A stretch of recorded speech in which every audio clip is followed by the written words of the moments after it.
Hello everyone. This is Ram Solar Garden. This beginning to kind of like the sun going down right now because I want to show you the thing that would light up in the dark before it get real dark. One of the plants, by the way, my channel is Ram Gibson channel.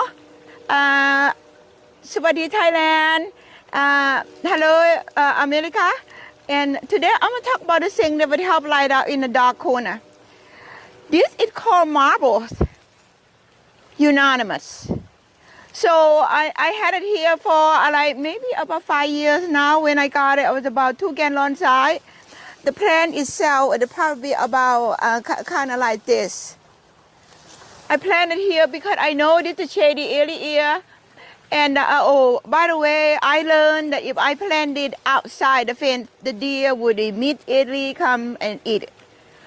I don't know why, so because of that, I don't plant them outside the fence. But for you, I don't know, you deer may not like it, so, you know, try it out or something. When it gets shady, gloomy day, this unanimous, it's so good. I'm going to quote Dr. Alan Armitage a while back. He said, if you have a dark corner, get the bright yellow plants. I hope he doesn't mind I quote him on this. If it's just like turn the light bulb on, he said. So when he said that, when he was teaching here with the student, the light bulb turned on in my head too, because in that time I was learning. So when I saw the marble, unanimous come in white ring, some pink, some yellow, some green, lime green. You take a look. Bush, tall, or ground covered, all different type of unanimous. They might be having unanimous name, what. But you take a look. But take a look at that. It gives very nice color, and also it's like that throughout the year. And what I did, to keep it short, I kind of, I just cut it like this. I never sheared it. I just cut whatever the one that come out. For this year, I'm going to cut these. Then I'm going to keep these throughout the summer. And then in the fall, I've kind of repeated again. It probably be about twice a year to clip it up, the one that like this. But other than that, it don't really have a whole lot of maintenance and give you color all year round. And it doesn't matter when. So, okay, now enough about that. Now I'm gonna move toward the camellia. And before I go, I'm gonna mention the black bamboo. The black bamboo is I'm kind of gonna tour you about the plant that I have here a little bit, and then you kind of mix your own judgment what you need to create your beautiful garden, and that's what I'm kind of want to do right now.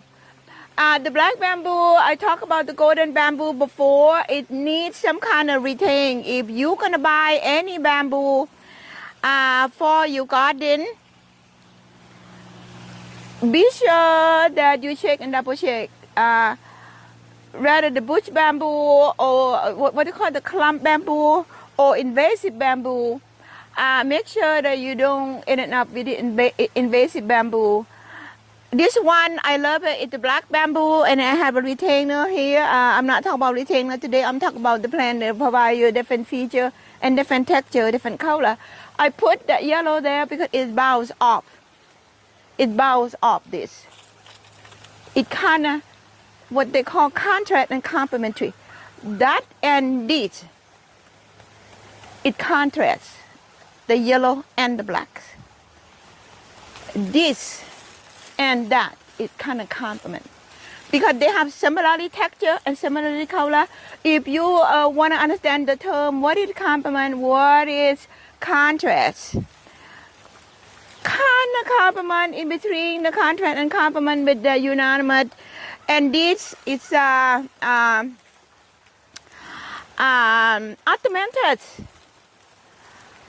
The variegated ornamented grow very slow. Anyway, I'm going to move real fast. This one you can plant outside the fence. The deer won't eat it. Because I think it's a kind of the same family of holly. And so far, I planted outside the fence and I don't have deer problem with that. Okay, now I'm gonna move on to here. Sorry, my bag told you. This is Indian Hoton.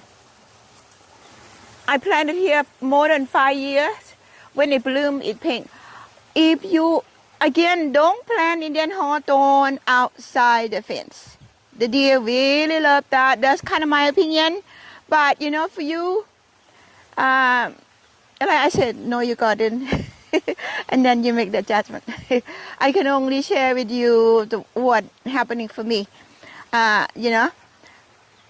When it bloom, I will give you tours because I love Indian Hawthorn because it bloom early in the spring and the flower pink, and then it kind of feed all. I love natural. I love nature. I love the insect gonna come and then have the nectar from that. This is my favorite plant. So, and along the way, I'm gonna point it out a little bit. I'm not gonna go to a whole lot of detail. And when they bloom more, I'll do a detail. The ground cover, as you see, kind of wrapping around. Those are flock, and again, don't plant flock outside the fence. The deer would eat it. And then I come back to here, and this, believe it or not, in the same family of hellebore. I never buy this plant, but I bought a hellebore, and then when hellebore seed, it became this plant. In my imagination, to what I had learned so far, I would probably think this might be one of the hybrid genetic that mix in with the hellebore that I bought. So it turned to be like its own genetic form, like the way it is right now. The color is it kind of like that, kind of iridescent green. It like that. It bloom about almost 2 weeks now. It bloom in the winter, kind of like hellebore. So I really like this plant. It gives a very beautiful texture from the yellow, from the soft yellow, from the dark green, and then you get the iridescent green right here. If you're thinking about getting the thing to bounce off each other between the complement, the contrast, the texture, this is an incredible texture together when it blooms. So, okay, now I'm gonna, this is a juca. A lot of us know Ajuga, so I'm not gonna say much about that. So I'm gonna coming to this gate. This is muscadine that I did not plant. That it did not come out yet. So eventually we'll grow muscadine. I do get a muscadine out of this every year, and I had Cody kind of keep it pruned like that to cover this arbor. And this is my angel that I have. It's so long, it had been kind of falling apart. I love angel. I know every one of you will love the harmonized sensation of feng shui as well. So this kind of reminds me of the good thought. That's what it means for me. So I'm gonna walk toward, and I come in. I'm gonna have Cody point out the moss walkway, and come into this. This is a Cuba. And if you ask me why I put a Cuba here, because it's packing it up. See, that's what they said, the movement of the garden. The garden, they're not only sitting there, they have a movement. So this, it has some kind of in between the augmented, the unanimous, and then the Indian Hawthorn, the green.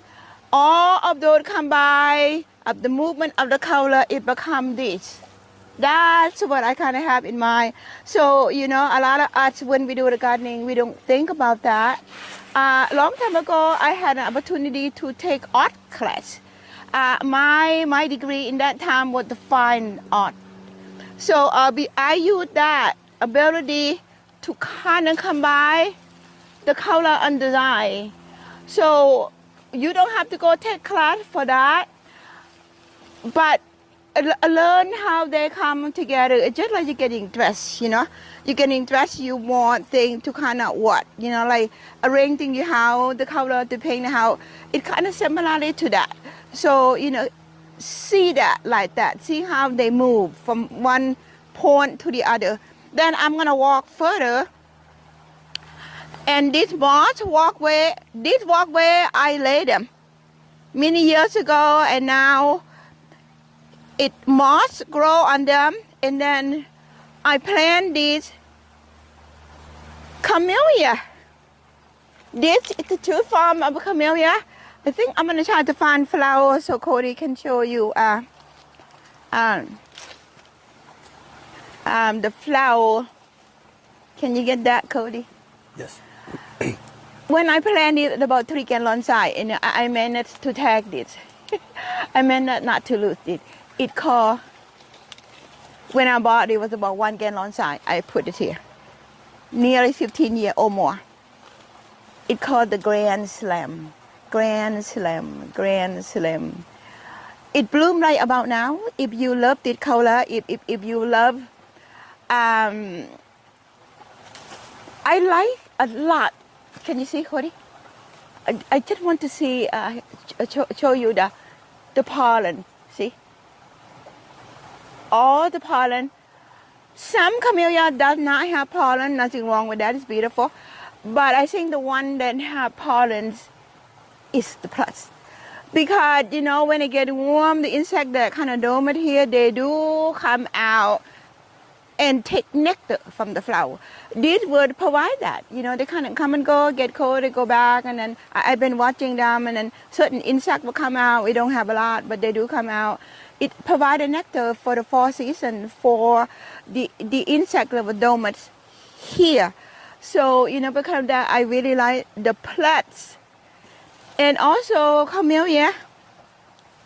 This one, it kind of not blooming fully yet. It's so tall.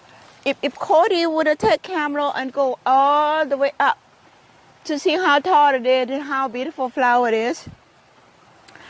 And he really handled the camera really good. He handled better than I could. So give them a hand, everybody. So one thing about Chamilia, I'm gonna say a little bit more. I don't know. I think I'm about less than 5 feet. Because of that. But that, okay, you get the idea. Some people said, if you have the camellia, by the way, this camellia is blooming a lot right about now. And it also blooms in early fall too. It blooms twice a year. And right now it blooming. And go back to what people said. People said, when you have the camellia bloom and it fall, I did. You get that, Cody? You have to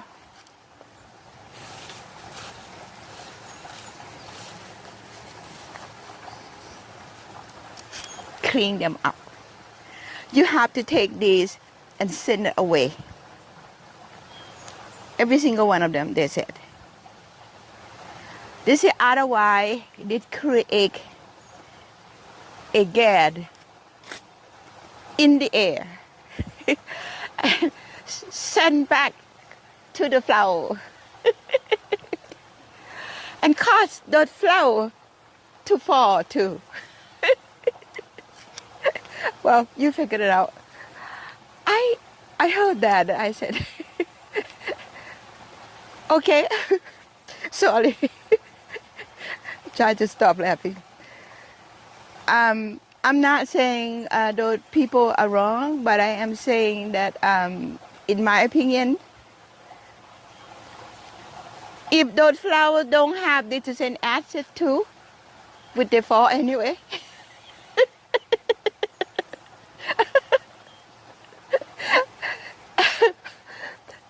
I asked myself that question. And then I say, well, they do fall. So, sorry. Because of that, I never bothered to pick it up.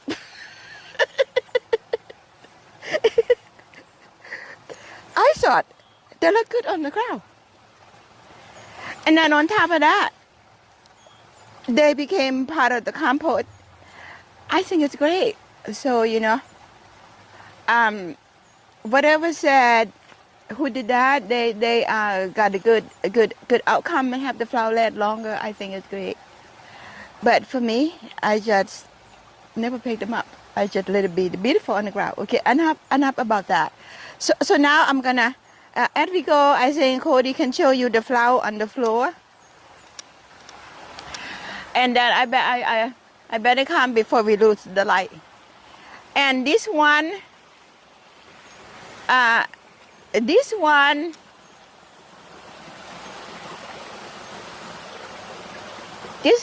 another Chamilia.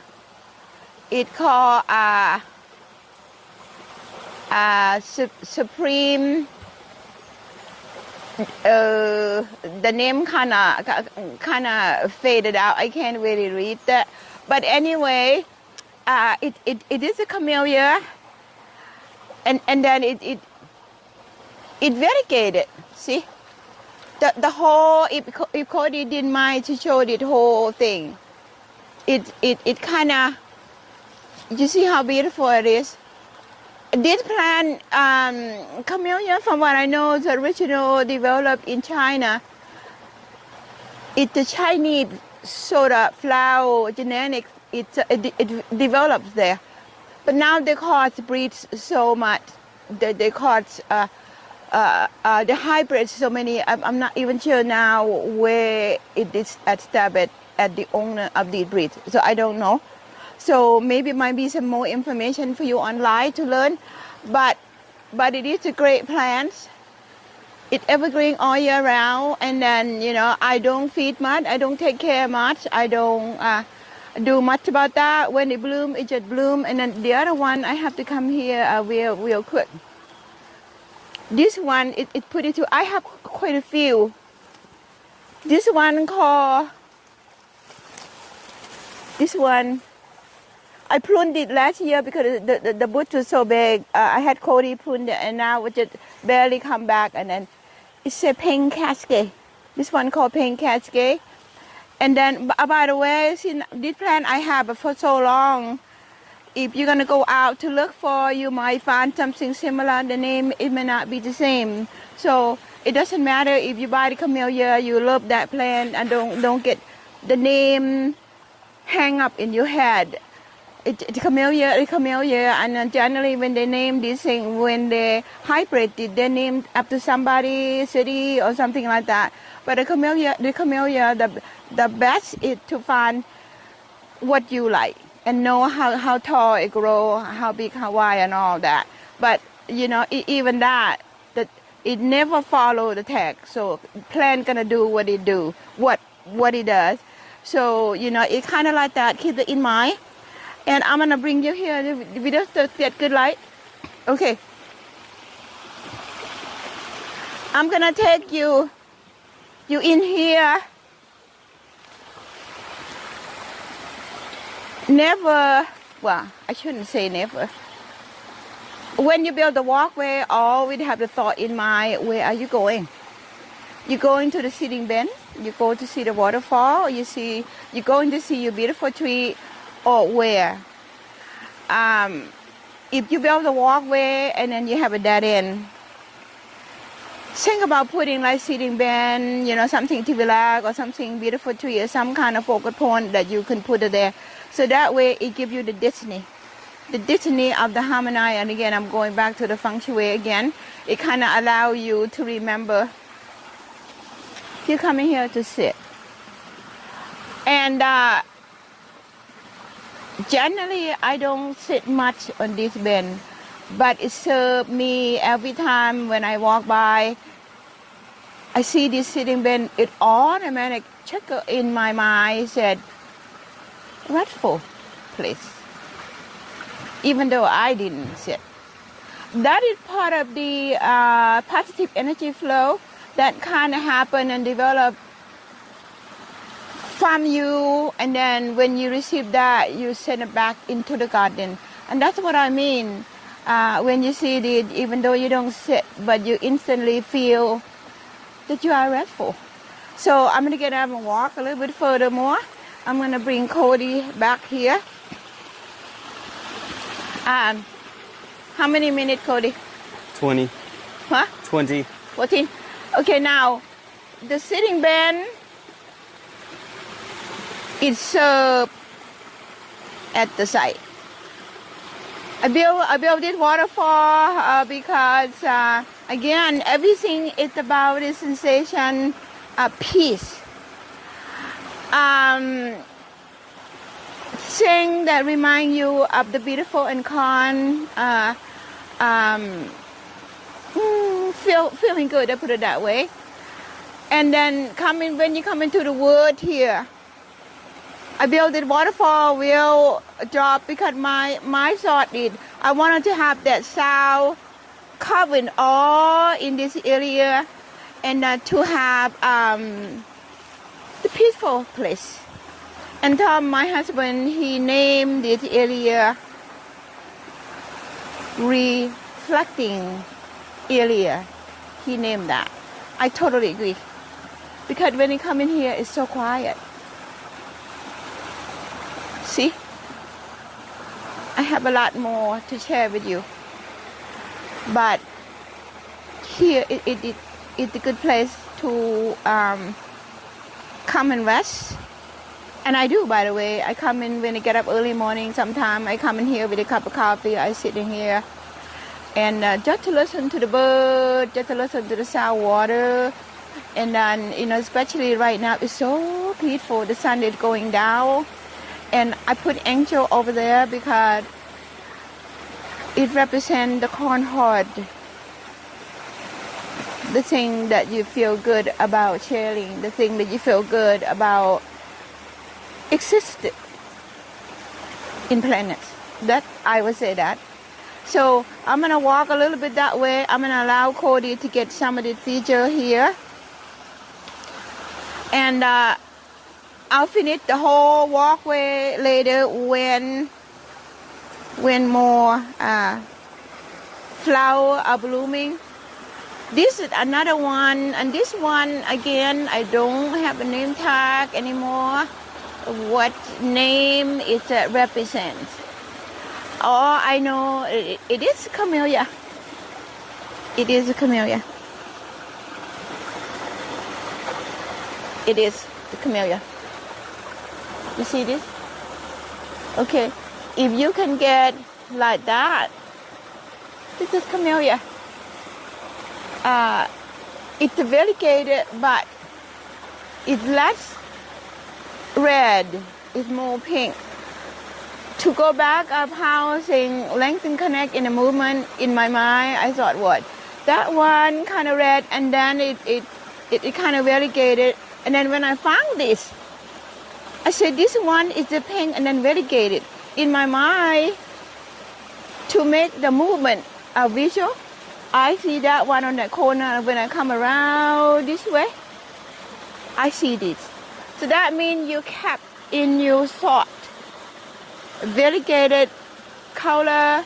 You have that because I took a fine art. I can visual that, and but everybody can learn about that. Oh, you don't even have to learn. You just enjoy as it is. It doesn't matter. Okay, I think I'm gonna say goodbye from you as we are today. Is it good enough light for this, Cody? Is it good enough light? Yes. Okay. I'm so happy to be able to show you Chamilia that blooming in the garden, and some different texture for the garden, and then some idea of what is the movement of the garden, a little bit to complement and contrast, and the walkway that I personally built the whole thing. When we got more time, and I'm gonna show you the whole complete walkway. And then this garden continued to change. I have a lot of azalea that had not bloomed yet. Right now, I have azalea to bloom. I have buckeye to bloom. And I have many things, cowbell to bloom. It's constant changing. That is also the nature way of movement in the garden. So, that's what I want to share with you today. So, I would say thank you for being with me today. And then I would share more from the thing that I learned. And again, thank you for sending beautiful comments, and it's inspired me to do more. And for Thailand, for American, I say thank you for your comments and supporting us. And for Thailand, this is a beautiful garden. And I'll see you again soon. For right now, I say สวัสดีค่ะ